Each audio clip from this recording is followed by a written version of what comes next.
Welcome back to my channel. ಹೊಸದಾಗಿ channel ನೋಡ್ತಾ ಇದ್ದರೆ ಸಬ್ಸ್ಕ್ರೈಬ್ ಮಾಡಿಕೊಂಡು ಸಪೋರ್ಟ್ ಮಾಡಿ. ವಾರಾಹಿ ದೇವಿಯ ಆಶೀರ್ವಾದ ಅನುಗ್ರಹ ಎಲ್ಲರ ಮೇಲೂ ಇರಲಿ ಅಂತ ವಿಡಿಯೋ ಪ್ರಾರಂಭ ಮಾಡ್ತಾ ಇದ್ದೀನಿ. ಶನಿವಾರ ನಮಗೆ ಮೊದಲನೆಯದಾಗಿ ವರ್ಷದ ಮೊದಲನೇ ಪೌರ್ಣಮಿ ಬಂದಿದೆ. ಹಾಗೂ ಶಿವ ಮುಕ್ಕೋಟಿ ಅಂತ ಕೂಡ ಕರಿತೀವಿ. ಆರಿದ್ರ ನಕ್ಷತ್ರ ಕೂಡಿ ಬಂದಿರುವಂಥ ದಿನ. ಆರಿದ್ರ ನಕ್ಷತ್ರ ಅಂದರೆ ಶಿವಸ್ವಾಮಿಯ ಒಂದು ನಕ್ಷತ್ರದ ದಿನ ಅಂತ ಹೇಳಬಹುದು. ಭಗವಂತನು ಯಾವಾಗಲೂ ಅಷ್ಟೇ, ಅದು ಶನಿವಾರದ ದಿನ ಬಂದಿರೋದ್ರಿಂದ ಶಿವಕೇಶವರನ್ನು ಕೂಡ ನಾವು ಈ ದಿನ ಆರಾಧನೆ ಮಾಡುವಂಥದ್ದು, ನಾಮಸ್ಮರಣೆ ಮಾಡುವಂಥದ್ದು. ಓಂ ನಮೋ ಶಿವಾಯ ಅಂತ ಹೇಳಿದ್ರೂ ಸಾಕು.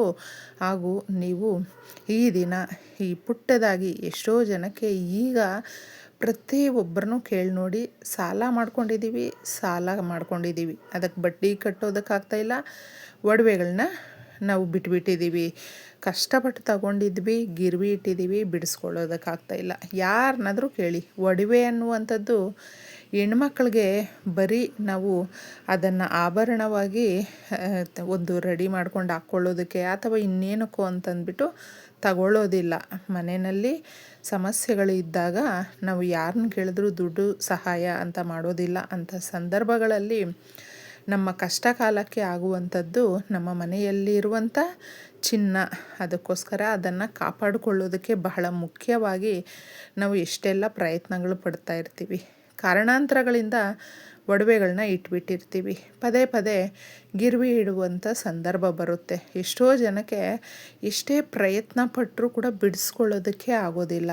ಹೊಸದಾಗಿ ತಗೊಳ್ಬೇಕು ಅಂತ ಹೇಳಿದ್ರೂ ಕೂಡ ಆಗೋದಿಲ್ಲ.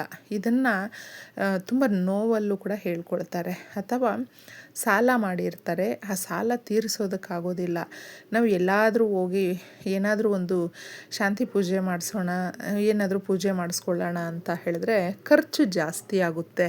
ಅಂತಹ ಸಮಯಗಳಲ್ಲಿ ಖರ್ಚು ನಾವು ನಿಭಾಯಿಸೋದಕ್ಕಾಗೋದಿಲ್ಲ ಅನ್ನುವಂಥವರು ತುಂಬ ಸರಳ ವಿಧಾನದಲ್ಲೇ ಪರಿಹಾರ ಶಾಸ್ತ್ರಗಳಲ್ಲಿ ನಮಗೆ ಮನುಷ್ಯನಿಗೆ ಈ ರೀತಿಯ ಸಂದರ್ಭಗಳಲ್ಲಿ ಮಾಡುವಂಥ ಪರಿಹಾರಗಳು ಕೂಡ ತಿಳಿಸ್ಕೊಟ್ಟಿದ್ದಾರೆ. ಅದನ್ನು ನಾವು ನಂಬಿಕೆ ಇಟ್ಟು ಈ ರೀತಿ ಒಳ್ಳೆ ಶಕ್ತಿದಾಯಕವಾಗಿರುವಂಥ ದಿನಗಳಲ್ಲಿ ಮಾಡ್ಕೊಂಡು ಬಿಟ್ಟರೆ ಜಾಸ್ತಿ ಬೇಗ ರಿಸಲ್ಟ್ ಅನ್ನೋದು ಬರುತ್ತೆ. ಪೌರ್ಣಮಿ ಬಂದಿದೆ. ಪೌರ್ಣಮಿ ಅಂದಾಗ ಮನಸ್ಸಿನ ಕಾರಕ ಚಂದ್ರನು ಪ್ರಕಾಶಮಾನವಾಗಿ ಬೆಳಗ್ತಾ ಇರುವಂಥ ದಿನ.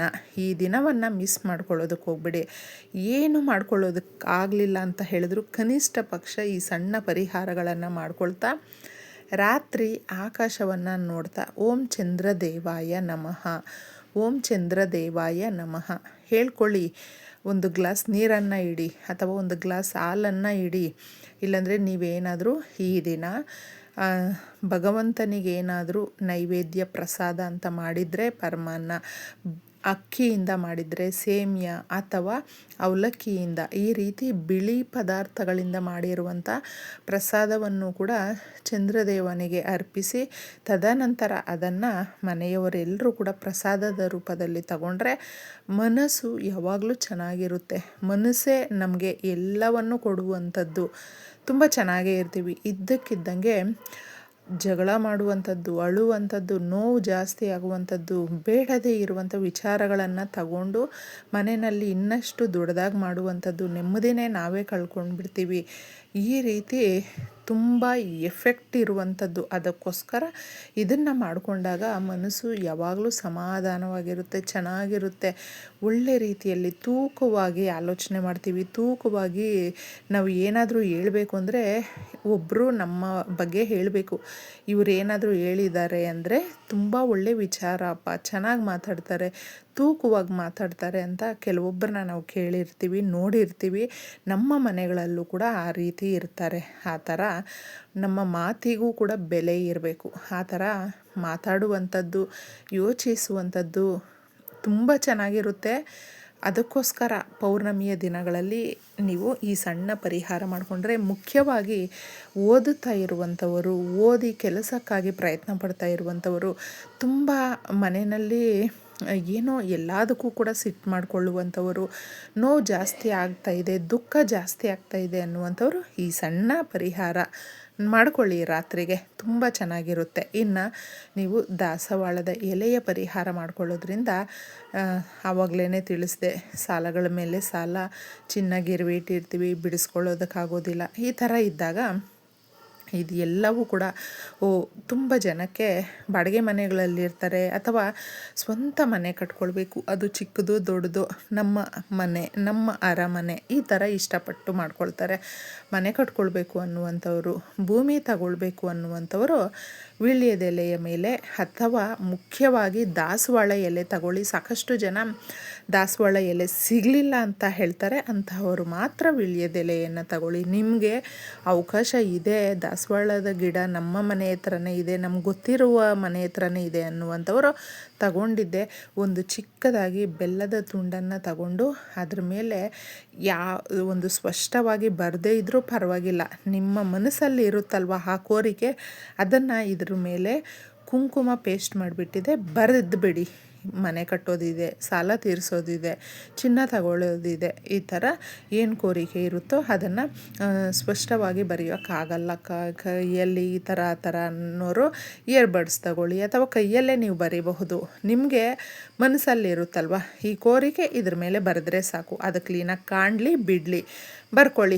ಇಷ್ಟು ಚೆನ್ನಾಗಿರುತ್ತೆ ಅಂದರೆ ಬರೆದುಬಿಟ್ಟು ಕೇಳಿಕೊಂಡು ನೀವು ದೇವ್ರ ಮನೆಯಲ್ಲಿ ಪೂರ್ತಿಯಾಗಿ ಬಿಟ್ಬಿಡಿ. ಮಾರನೇ ದಿನ ಸೀದಾ ನೀವು ಅದನ್ನು ತಗೊಂಡೋಗಿ ಶಿವಾಲಯಗಳಲ್ಲಿ ಇಟ್ಬಿಟ್ಟು ಬನ್ನಿ. ಇನ್ನು ಮುಖ್ಯವಾಗಿ ಇನ್ನೊಂದು ಸೇಮ್ ಈ ಎರಡೂ ಪರಿಹಾರಗಳನ್ನು ಒಂದೇ ಬಾರಿ ಮಾಡ್ಕೊಳ್ಳಿ. ಆ ಎಲೆಯನ್ನು ತಗೊಂಡು, ದಾಸವಾಳದ ಎಲೆ, ಒಂದು ಚೂರು ಅಂದರೆ ಒಂದು ತುಂಡು ಬೆಲ್ಲ ಹಾಗೂ ಮೈಸೂರು ಬೇಳೆ ಅಂತ ಹೇಳ್ತೀವಿ, ಈ ಬೇಳೆಯಿಂದ ಮಾಡಿಕೊಳ್ಳುವಂಥ ಪರಿಹಾರಗಳು ಮನುಷ್ಯನಿಗಿರುವಂಥ ಎಷ್ಟೋ ಗ್ರಹ ದೋಷಗಳಿಂದ ಮುಕ್ತಿ ಹೊಂದಬಹುದು, ಸಮಾಧಾನವಾಗಿರ್ತೀವಿ, ಚೆನ್ನಾಗಿರ್ತೀವಿ. ಆ ದೋಷಗಳು ಅನ್ನೋದು ಮನುಷ್ಯನ ಮೇಲೆ ಪ್ರಭಾವ ಬೀರಿದಾಗ ನಮ್ಮ ಮನಸ್ಸು ಅನ್ನುವಂಥದ್ದು ಕೆಟ್ಟದ್ದಾಗಿ ಆಲೋಚನೆ ಮಾಡುತ್ತೆ. ನಾವು ಎಲ್ಲರ ಬಗ್ಗೆನೂ ಕೆಟ್ಟದಾಗೇ ಮಾತಾಡ್ತೀವಿ. ನಮಗೇ ಗೊತ್ತೋ ಗೊತ್ತಿಲ್ಲದೋ ತುಂಬ ಜನಕ್ಕೆ ನಾವೇ ನೋವಿಕ್ಸ್ಬಿಡ್ತೀವಿ. ಪದೇ ಪದೇ ನಮ್ಮ ಮನೆಯಲ್ಲಿ ಸಮಸ್ಯೆಗಳು ಕಾಡುವಂಥ ಸಂದರ್ಭ ಬಂದರೂ ಕೂಡ ತಲೆ ಕೆಡಿಸ್ಕೊಳ್ದೆ ಅದು ಜಾಸ್ತಿ ಆಗ್ತಾ ಇದ್ದಂಗೆ ನಾವು ಕೂಡ ಇನ್ನೂ ಸಮಸ್ಯೆಗಳು ಅದರಲ್ಲೇ ಒದ್ದಾಡುವಂಥ ಪರಿಸ್ಥಿತಿ ಬಂದುಬಿಡುತ್ತೆ. ಆದರೆ ಇದರಿಂದ ಎಲ್ಲ ಹೊರಗಡೆ ಬರೋದಕ್ಕೆ ಈಗ ತಿಳಿಸಿದಂಥ ಈ ಪರಿಹಾರಗಳು ತುಂಬ ಚೆನ್ನಾಗಿರುತ್ತೆ ಸ್ನೇಹಿತರೆ. ಇದನ್ನು ಮಾಡಿಕೊಂಡು ನೀವು ನೋಡಿ, ಈ ರೀತಿ ರಾತ್ರಿ ಮಾಡಿ ನೀವು ರಾತ್ರಿ ಇಟ್ಟಾಗ ನಿಮ್ಮ ಮನೆಯಲ್ಲಿ ನೀವೇನು ಕೇಳಿಕೊಂಡು ದೇವ್ರ ಮುಂದೆ ಇಟ್ಟಿರ್ತೀರೋ ಆ ಕೆಲಸ ಆಗೋದಕ್ಕೇ ಸ್ಟಾರ್ಟ್ ಆಗುತ್ತೆ, ಪ್ರಾರಂಭ ಆಗುತ್ತೆ. ಒಂದೊಂಚೂರೇ ಬದಲಾವಣೆ ಅನ್ನೋದು ನೀವು ಆರಾಮಾಗಿ ನೋಡಬಹುದು. ಈ ಬದಲಾವಣೆ ಯಾವ ರೀತಿ ಇರುತ್ತೆ ಅಂದರೆ ನಿಮಗೆ ಸಂತೋಷವನ್ನು ಕೊಡುವಂಥದ್ದು. ಮತ್ತು ಬರುವಂಥ ಪೌರ್ಣಮಿ ಅಷ್ಟರಲ್ಲೇ ಒಂದು ಒಳ್ಳೆಯ ಬದಲಾವಣೆ ಅನ್ನುವಂಥದ್ದು ಸಿಗುತ್ತೆ. ಆಮೇಲೆ ಶಿವಾಲಯಗಳಲ್ಲಿ ಅದನ್ನು ಇಟ್ಬಿಡಿ. ಇಷ್ಟೇ ಸುಲಭವಾಗಿ.